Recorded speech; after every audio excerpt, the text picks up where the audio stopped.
नेताओं की गलत नीति ने कैसे लाखों लोगों की जान ली। आजादी से पहले सब ठीक था। हिंदू, मुस्लिम, सिख सबका मकसद एक ही था, आजादी। लेकिन जैसे आजादी मिली और बंटवारा ने लाखों लोगों की जान ली। यानी कैसे नेताओं की गलत नीति ने लाखों लोगों की जान ली। और वो कौन से नेता थे, चलिए जानते हैं।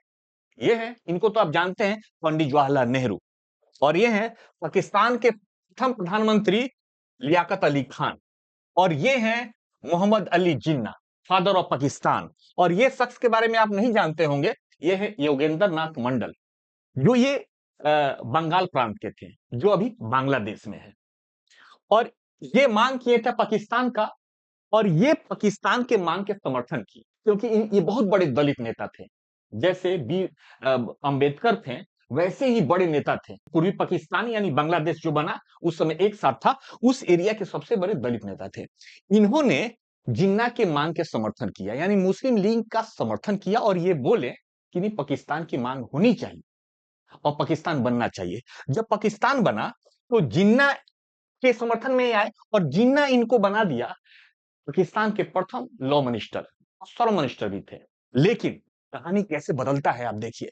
जैसे 11 सितंबर 1948 में जिन्ना की मौत होती है, पूरा पाकिस्तान कट्टर मुसलमानी का समर्थन में उतर आता है, और वहां एक कत्लेआम की ऐसी घटना, भयानक घटना शुरू होती है कि लाखों लोग की जान जाने लगती है।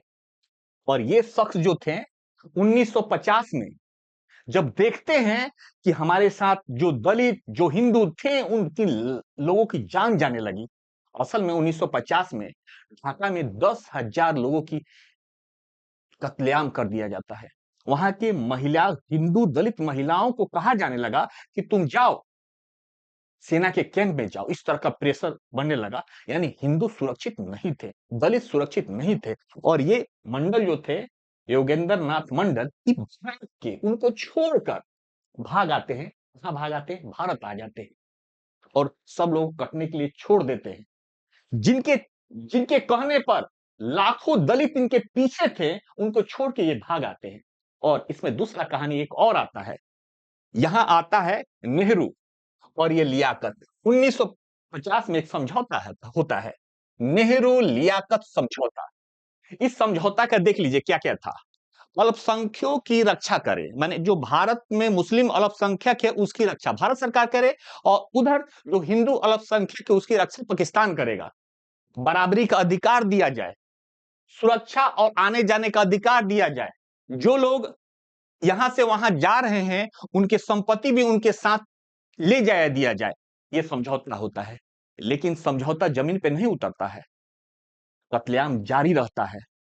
और कत्लेआम इस कदर बढ़ जाता है कि बाद में पूर्वी पाकिस्तान बांग्लादेश बन जाता है।